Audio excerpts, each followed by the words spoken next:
Comment signer ses premiers clients? Aujourd'hui, je vais te présenter 5 techniques de vente qui m'ont permis d'encaisser mes premiers milliers d'euros. C'est un retour d'expérience personnelle et j'espère que ça te permettra de prendre des raccourcis. Alors la première technique, c'est pas vraiment une technique, c'est plus un principe fondamental qui est le fait d'avoir foi en son produit. Si tu ne crois pas en l'efficacité de ta solution, comment veux-tu transmettre cette croyance, cette conviction à ton interlocuteur? Et si toi-même tu es convaincu, si toi-même tu achèterais la solution en question, eh bien ton prospect va le ressentir et il va se dire ah ouais, ok, le mec est pas en train de me vendre du bullshit car ta conviction est communicative. Au début, ça peut être un peu compliqué si tu arrives avec un nouveau produit que tu n'as pas forcément testé sur quelques personnes auparavant.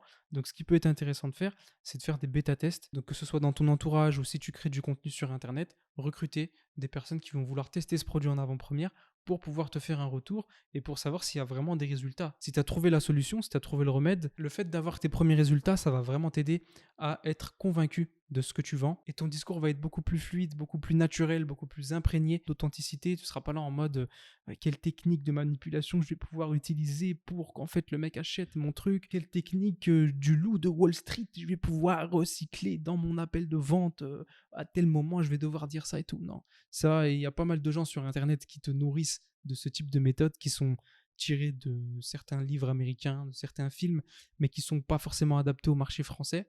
Il y a certains trucs qui sont intéressants, mais tout n'est pas à prendre au pied de la lettre. Donc ici, le secret, c'est vraiment de concevoir une offre que vous achèteriez vous-même. Quand je dis que vous achèteriez vous-même, c'est vraiment au niveau des standards de qualité, pas forcément au niveau des besoins, pour une question d'éthique aussi tout simplement. Le deuxième conseil qui m'a aidé à générer mes premiers milliers d'euros, c'est de pratiquer la vente consultative. Alors imaginez-vous chez le docteur avant une opération, d'accord? Vous avez rendez-vous chez le docteur avec un premier médecin qui vous demande de signer un papier de consentement, il vous pose deux trois questions vite fait et ensuite il vous fait une facture. Et un autre médecin qui va prendre son temps, qui va vous analyser, qui va vous poser beaucoup de questions, qui va vous retourner un peu dans tous les sens. En lequel des deux médecins avez-vous le plus confiance? Moi personnellement, j'ai beaucoup plus confiance dans le deuxième et je serais même prêt à payer plus cher dans le deuxième que dans le premier.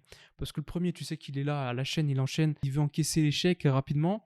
Le deuxième, tu sais qu'il est beaucoup plus dans la personnalisation, que ton problème, il l'a bien pris en compte, en tout cas qu'il cherche à le prendre en compte, et que forcément, il va te pondre, entre guillemets, une solution personnalisée. Eh bien, j'aime bien prendre cet exemple-là pour la vente consultative, parce qu'à mon sens, ça représente beaucoup ce que je fais lors des appels de vente. C'est-à-dire que je décortique la situation de la personne, j'essaye de comprendre quel est le vrai problème. Alors là, je suis pas forcément dans le conseil déjà où je vais lui donner des solutions, mais je suis dans la compréhension, dans le diagnostic. Avant d'aider quelqu'un, avant de lui proposer des solutions, il faut déjà comprendre quel est son vrai problème. Tu peux pas arriver et dire non, non, mais tiens, applique cette méthode, fais ça, ça, etc.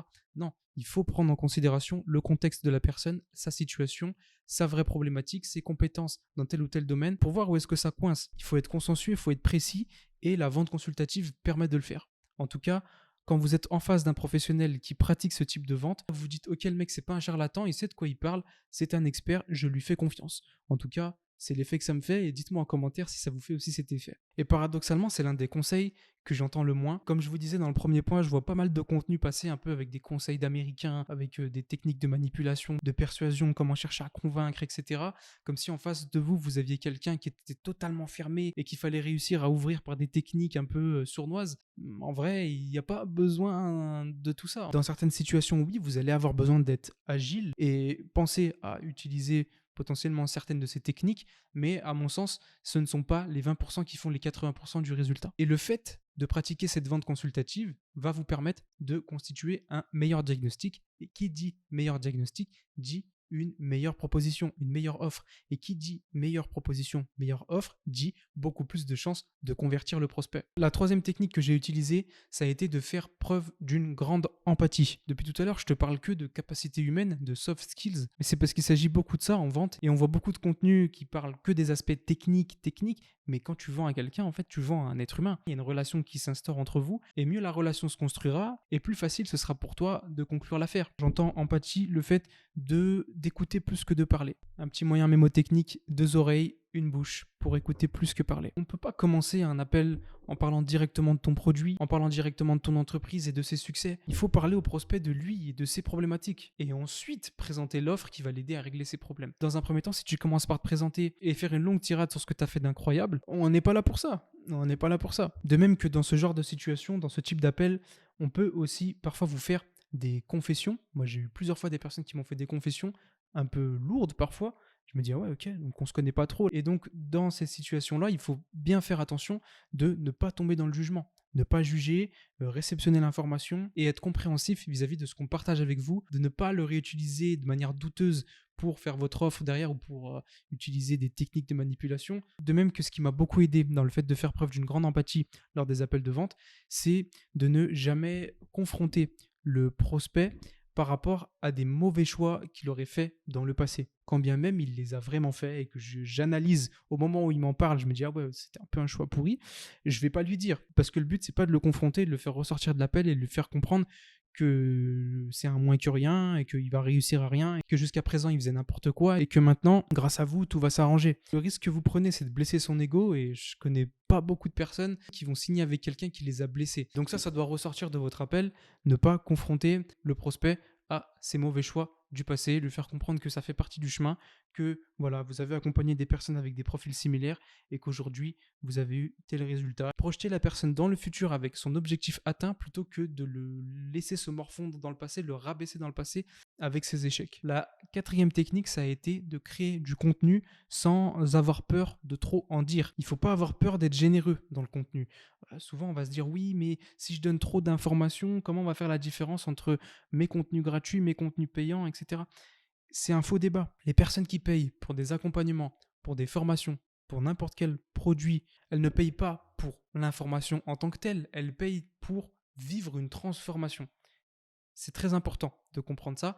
Et toutes les informations, tu pourrais tout donner dans ta chaîne YouTube, tu pourrais tout dire, tout faire, donner dans les moindres détails toutes les techniques. Déjà, il y a 95% des gens qui suivront pas ce que tu dis parce que tu l'as dit en contenu gratuit. Et deuxièmement, dans tes accompagnements payants, tu ne fais pas que vendre de l'information. Tu vends une transformation. Tu vends la proximité avec un consultant qui va pouvoir t'aiguiller, avec qui tu vas pouvoir cheminer dans ta réflexion. Parce que des fois, tu as une information qui t'est donnée dans une vidéo YouTube. Tu vas te dire, OK, je réceptionne, mais je ne suis pas encore apte à réceptionner cette information parce qu'il me manque encore d'autres pièces du puzzle. Là, quand tu es avec un consultant, ben, quand il te manque une pièce du puzzle, eh ben, il te la donne et te dit mais en fait c'est parce qu'il y a ça, et puis ça, et puis ça, et puis ça, c'est imbriqué avec ça. Il ne faut pas se limiter et se dire ben, une offre payante, c'est juste des informations que je garde un peu au chaud et que je donne pas à tout le monde. Si tu te dis ça, c'est que ton produit payant, il n'est pas assez qualitatif. Sachant que dans le contenu gratuit, on te distille plein d'informations à droite à gauche sur plein de thématiques qui vont être très riches. Hein. Parfois, il y a des très bonnes chaînes YouTube qui distillent de très bonnes informations, mais ce n'est pas un how-to détaillé, d'accord? Tu vas pas avoir un step by step, comment faire étape par étape pour atteindre tel objectif. Alors qu'une formation, justement, ou un infoproduit ou un accompagnement, c'est un step by step, de dire, ok, étape 1, on va faire comme ça, étape 2, on va faire comme ça, étape 3, on va faire comme ça, pour atteindre ton objectif. Parce que le but final, c'est que tu aies atteint ton objectif, pas que tu sois plus intelligent. Alors que quand tu regardes des vidéos YouTube et tu t'instruis, tu te formes, tu vas avoir plein d'informations en tête, mais tu ne seras pas forcément passé à l'action. Mieux vaut avoir moins d'informations en tête et passer à l'action que d'avoir une multitude d'informations en tête et de ne pas les mettre en pratique. Ça me fait penser d'ailleurs, tu vois, on est dans le mois du Ramadan, donc profitons-en, mais un des compagnons du prophète, sallallahu alayhi wa sallam, Omar ibn Khattab, qui n'apprenait pas et ne mémorisait pas des versets supplémentaires du Coran tant qu'il n'avait pas mis en pratique ceux qu'il connaissait déjà. Donc apprendre par la théorie et sceller par la pratique. Fin de parenthèse. Le 5e point, ça a été de rester humble sur mes prix. Il y a beaucoup de coachs interstellaires, quantiques, etc. qui vont te dire de tarifer excessivement élevé. Moi-même, j'ai pu te dire qu'il fallait tarifer élevé. Je maintiens toujours ce propos. Il faut que tu aies une offre premium qui soit au bon tarif et qui soit justifiée par ton expérience. Le problème des coachs interstellaires, c'est qu'ils vont dire à d'autres coachs autoproclamés depuis 3 semaines de tarifer 10 000 euros alors qu'ils n'ont pas les compétences pour délivrer les 10 000 euros. Ça, c'est problématique. Donc voilà, c'est pas parce que tu as lu Père riche, Père pauvre ou les 4 accords Toltec que tu peux te permettre de tarifer 10 000 euros des coachings de développement personnel. Dans le coaching, il y a une méthodologie, il y a des certificats, tu peux passer des diplômes. Et c'est une vraie méthodologie. D'ailleurs, moi, je ne suis pas coach, je n'ai pas les diplômes de coach, je suis consultant, c'est différent, c'est un autre métier. Donc moi, personnellement, j'ai tarifé au prix du marché. Dans un premier temps, je n'ai pas sous-tarifé, je suis tarifé au prix du marché. Je ne suis pas arrivé avec une démarche prétentieuse en disant bah voilà, j'ai travaillé dans des grandes boîtes, j'ai fait X d'années d'études, donc vous allez khalas. Alors que je voyais d'autres personnes qui n'avaient pas le même background, qui n'avaient pas le même niveau d'études, qui n'avaient pas les mêmes résultats, qui ne se dérangeaient pas pour tarifer excessivement cher. Mais voilà, il ne faut pas se laisser happer par ces sirènes-là. derrière, comme je te disais dans une autre vidéo, dans un autre podcast, si tu m'écoutes au format audio, si tu tarifes cher, il faut pouvoir assumer. Tu ne peux pas juste tarifer cher et disparaître et te cacher derrière l'énergie quantique, te cacher derrière des principes très abstraits. En fait, si tu lui donnes des choses abstraites à ton client, si tu lui donnes des concepts abstraits, des concepts non applicables, il ne faut pas s'étonner qu'il n'ait pas de résultat. Donc voici les 5 techniques qui m'ont permis de signer mes premiers clients, de signer mes premiers milliers d'euros. J'espère que ça te fera gagner beaucoup de temps. Si tu veux plus de conseils business que je partage nulle part ailleurs, je t'invite à rejoindre mon canal Telegram que tu trouveras dans la description YouTube ou dans la description du podcast si tu m'écoutes au format podcast. J'aborde plein de sujets exclusifs. Par exemple, récemment, j'ai traité comment ne pas se faire remplacer par l'intelligence artificielle. Je te parle de productivité. Voilà, je te partage les coulisses de ce que je fais en ce moment, des challenges, etc. Donc, ça peut être intéressant. Et enfin, si tu m'écoutes au format podcast et que tu es encore là, normalement, tu devrais être encore là parce que le taux de rétention en podcast est beaucoup plus élevé, parce que vous faites autre chose en même temps et votre attention n'est pas diluée. Ce serait très aimable de ta part de me mettre une notation 5 étoiles. On a besoin de vous, on a besoin de ça pour gagner en visibilité, pour que ce type de conseil puisse être mis en avant auprès de plus de personnes. Et voilà, si tu en as marre des vendeurs de tapis, forceurs, voilà, il faut que tu votes pour ce type de podcast. Et également, si tu peux laisser un petit like sur la vidéo, ça fait très plaisir, ça permet de référencer mieux la vidéo et d'être suggéré à plus de personnes. Donc tu connais l'algorithme, tout ça, quoi. Je te dis à la semaine prochaine pour une prochaine vidéo, un prochain podcast. Ciao, ciao.